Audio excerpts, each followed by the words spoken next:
Bonjour et bienvenue au Tivou du samedi 6 août 2022, notre dévotionnel pour les jeunes, écrit par le pasteur Chris Soya-Kilomé et offert par l'unité de l'Évangile. Le thème que nous avons ce matin est « Fournir un effort supplémentaire en pratiquant l'amour véritable, mon ami ».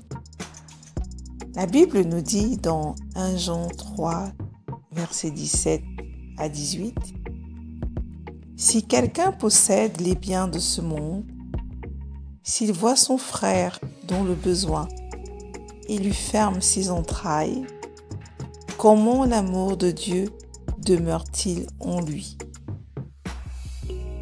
Petits enfants, n'aimons pas en parole et avec la langue, mais en acte et avec vérité. » Alléluia. Vois-tu, mon ami, dans son discours sur la foi, l'apôtre Jacques a partagé une pensée frappante sur le véritable amour. Il a dit, supposons qu'il y ait des frères ou des sœurs qui ont besoin de vêtements et qui n'ont pas assez à manger. À quoi bon leur dire que Dieu vous bénisse, réchauffez-vous et mangez bien, si vous ne leur donnez pas le nécessaire pour vivre? Tu peux le lire dans Jacques 2, versets 15 à 16. En fait, il nous dit que nous devons aller au-delà des paroles d'amour, mais le manifester par des actions pieuses et positives.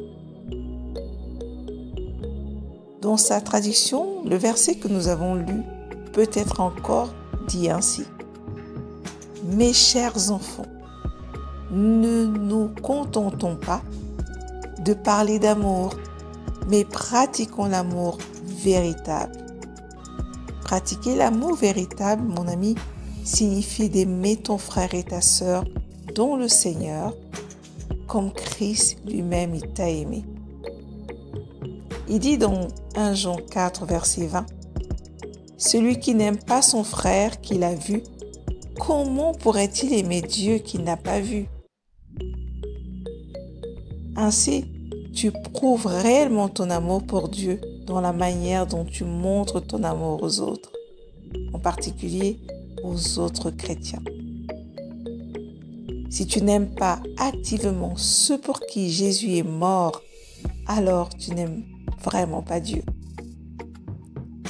Apprends à aider et à donner aux autres, à te soucier véritablement des autres. Il est important que tu fournisses des efforts supplémentaires dès aujourd'hui pour aider quelqu'un d'autre. Éprouver de la compassion pour les autres. Bien-aimé, ne laisse jamais l'égoïsme ou l'égocentrisme prendre place dans ton cœur. Fais toujours et à la moindre occasion du bien aux autres.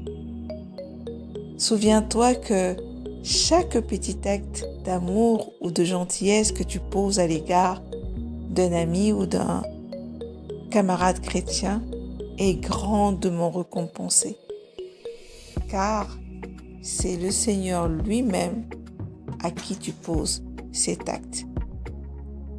Tu peux le lire dans Matthieu 25, 34 à 45. Comprends, mon ami, que l'amour doit se pratiquer. Et il ne se pratique pas simplement en faisant des très belles déclarations, mais en démonstration par les œuvres charitables que tu fais. Il est important que ceux qui t'entourent voient et palpent des preuves d'amour, mon ami. La générosité, être serviable, prompte à soutenir ceux qui sont autour de toi est vraiment important pour témoigner de l'amour de Dieu. Lorsque Jésus est venu et mourir à la croix en signe d'amour, il a fait un acte mémorable que personne ne peut jamais oublier. À cause de cette action, nous sommes aujourd'hui enfants de Dieu. Et le devoir que nous avons, c'est de continuer à propager des actes d'amour similaires pour montrer combien il est toujours aussi vivant en nous. Je t'invite à aller beaucoup plus loin en méditant dans Jean 3, verset 16, et également dans 1 Jean 3, 16. Mais avant, prions ensemble. Cher Père, je te remercie pour ton amour qui a été déposé dans mon cœur par le Saint-Esprit. Cet amour rayonne à travers moi. C'est pourquoi toutes les personnes que je rencontre ou avec lesquelles je suis en relation aujourd'hui seront bénies par ton amour divin. Car je leur démontre consciemment ton amour par mes paroles et mes actions au nom de Jésus. Amen. Mon ami, comprends bien que l'amour est l'arme la plus dangereuse et la plus puissante qui existe. C'est par l'amour que l'ennemi le plus dangereux, qui est la mort, a été vaincu.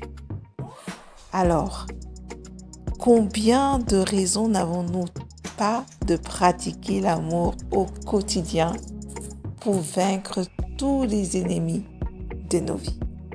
Je t'encourage dès aujourd'hui, à chercher autour de toi les besoins de ceux qui t'entourent et de leur apporter ton aide généreusement. À demain!